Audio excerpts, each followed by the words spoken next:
ایک ایسا انسان جو خانوادہ رسول کے سایہ عاطفت میں پلا ہو، یعنی جن کے دادا جو ہیں وہ شیر خدا، علم و تقوی کے امام حضرت علی المرتضیٰ رضی اللہ تعالی عنہ ہوں، جن کے تایا جو نبی کریم صلی اللہ علیہ وسلم کی گود میں پلے ہوں، اور جن سے احادیث بھی مروی ہوں، اور جن سے ایک خاص طور پہ جو ہم دعائے وطر میں ایک دعا پڑھتے ہیں، اللہم اہدنی فی من ہدیت وعافنی فی من عافیت، یہ دعا ان سے مروی ہے، حضرت حسن رضی اللہ تعالی عنہ، اور جن کے والد صبر و استقامت اور شجاعت کی ایک مثال ہوں، صبر کی ایک مثال ہوں، تو وہ پھر زین العابدین سید الساجدین ہی بنتے ہیں۔ امام زین العابدین سیدنا امام زین العابدین نبی کریم صلی اللہ علیہ وسلم کے خاندان کے عظیم فرد حضرت امام حسین رضی اللہ تعالیٰ عنہ کے صاحبزادے۔ آپ کا جو نام ہے علی، کنیت ابو الحسن، لقب زین العابدین یعنی عبادت گزاروں کی زینت، زین العابدین کا مطلب عبادت گزاروں کی زینت، اور سید الساجدین یعنی کثرت سے سجدہ کرنے والے۔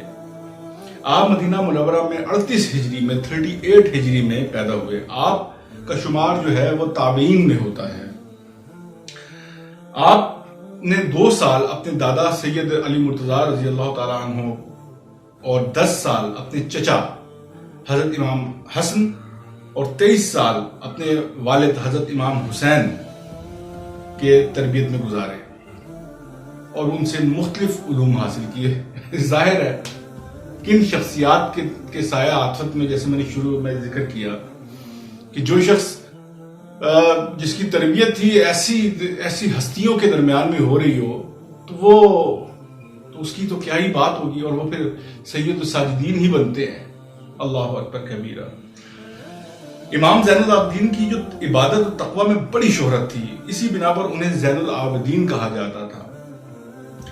آپ کی عبادت و ریاضت کا یہ عالم تھا کہ آپ اپنے فرائض ادا کرنے کے ساتھ ساتھ بکثرت نوافل ادا کیا کرتے تھے، اسی وجہ سے زین العابدین مشہور ہوئے۔ آپ جب نماز کے لیے وضو فرماتے تو چہرے کا جو رنگ ہے وہ متغیر ہو جاتا۔ پوچھا گیا کہ آپ ایسا کیوں ہے؟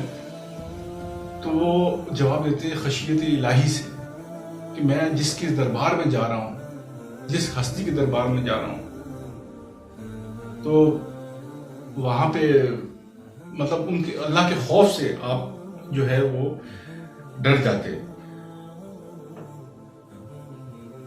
غربا، مساکین اور دیگر مستحقین کی مدد کرنا آپ اپنا دینی فریضہ سمجھتے۔ رات کے اندھیرے میں غربا اور مساکین کی ضرورت پوری کرتے اور فرماتے کہ جو صدقہ رات کے اندھیرے میں کیا جائے وہ اللہ کے غضب کو ٹھنڈا کرتا ہے اور سائل تک پہنچنے سے پہلے اللہ تک پہنچ جاتا ہے۔ یہ وہی خانوادہ رسول ہے جو جود و سخا میں اپنی مثال آپ ہے، حضرت علی رضی اللہ تعالیٰ عنہ اور سیدہ بی بی فاطمہ رضی اللہ تعالیٰ عنہ۔ جو سیدنا زین العابدین کا علم و فضل جو ہے وہ سب کے ہاں مسلمہ ہے۔ علم اور دین کی مسند پر آپ کی جو پرورش ہوئی، دین میں آپ علم کا مینار سمجھے جاتے ہیں۔ تقوی، عبادت اور خشوع و خضوع میں آپ اپنی مثال آپ تھے، حتیٰ کہ آپ کے اپنے دور میں اپنے دور کے سب سے بڑے متقی اور فقیہ ہونے پر اہل اسلام کا سب کا اتفاق ہے کہ اپنے دور کے سب سے بڑے متقی اور فقیہ تھے۔ آپ رحمت اللہ علیہ کے دور کے بہت بڑے محدث امام ظاہری آپ کے علم کے بارے میں فرماتے ہیں کہ آپ سے افضل خاندان قریش میں اور میں نے کوئی نہیں دیکھا۔ یہ امام ظاہری کہہ رہے ہیں۔ مشہور تابعی حضرت سعید بن مسیب رحمت اللہ علیہ کا فرمان ہے کہ سیدنا علی بن حسین سے افضل شخص میں نے کبھی نہیں دیکھا۔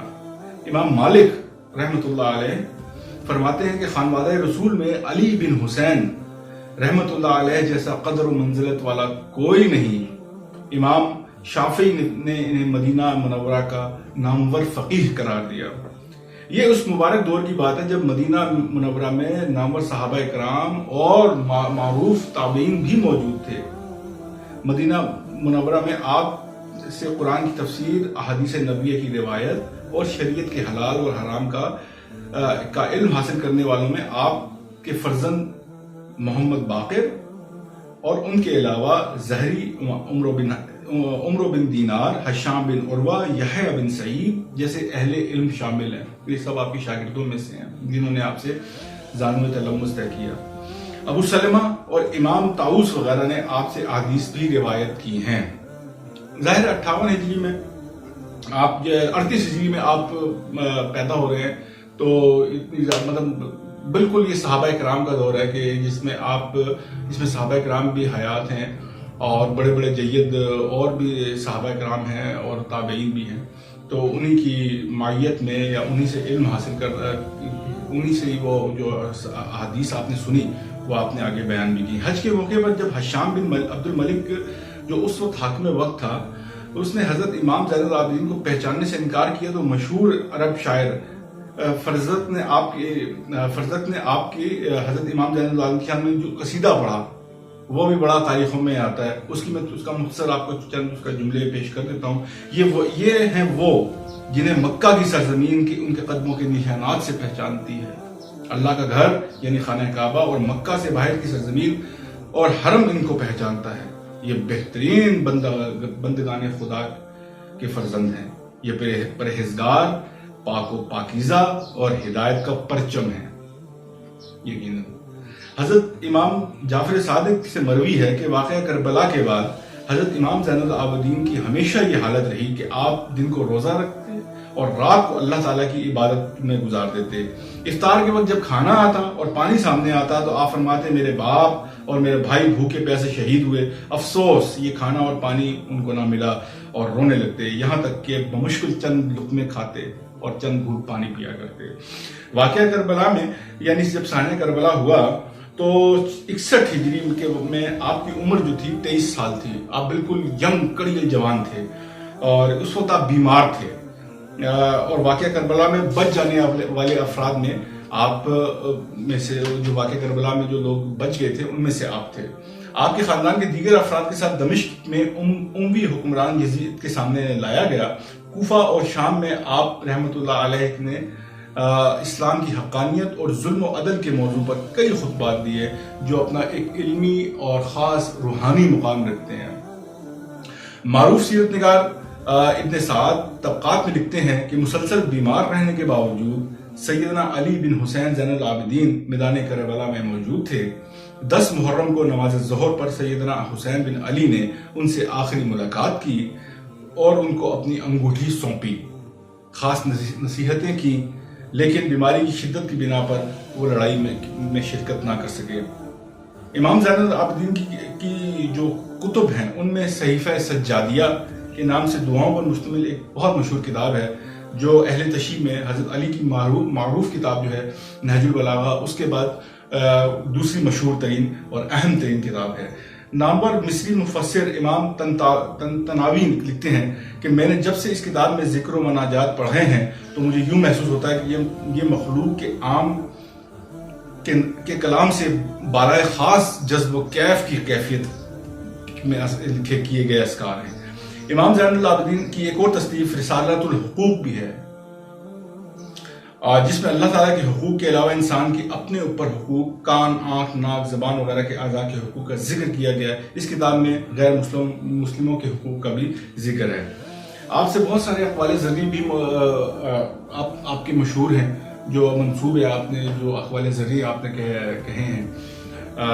ظاہر اتنی بڑی شخصیت ہے تو ان کے تو جو منہ سے نکلنے والے الفاظ ہیں وہ ساری زرعی الفاظ ہیں اور ایک رہنمائی اور ہدایت کے لیے ایک اپنی حیثیت رکھتے ہیں۔ 25 محرم 95 ہجری میں 57 برس کی عمر میں 57 ایئرس کی عمر میں، کوئی زیادہ عمر نہیں تھی، آپ کی جو مدینہ منورہ میں آپ کی وفات ہوئی اور اپنے چچا سیدنا حسن بن علی کے پہلو میں جنت البقیع یعنی بقیع غرقد میں یہ جو بالکل مسجد نبوی کے ساتھ ہی ہے وہاں پہ آپ کی تدفین ہوئی. آپ کی اولاد میں حضرت امام محمد باقر، حضرت عیسیٰ رحمۃ اللہ علیہ اور حضرت زید رحمۃ اللہ علیہ معروف شخصیات ہیں. سبحان اللہ، یہ وہ چشم و چراغ ہیں ہماری خانواد رسول کے کہ جن کو جو واقعی میں یہ چراغ ہیں کہ جن سے امت مسلمہ رہنمائی حاصل کرتی ہے. اللہ تعالیٰ ان پہ رحمتیں نازل کرے اور ہمیں ان کی راہ پہ چلنے کی، ان کے قدموں پہ چلنے کی، ان کی بتائی ہوئی رہنمائی کی ذرعی اصولوں پہ چلنے کی توفیق دے. اور اللہ تعالیٰ ان پر رحم کرے، ہم پر رحم کرے، ہمیں معاف کرے.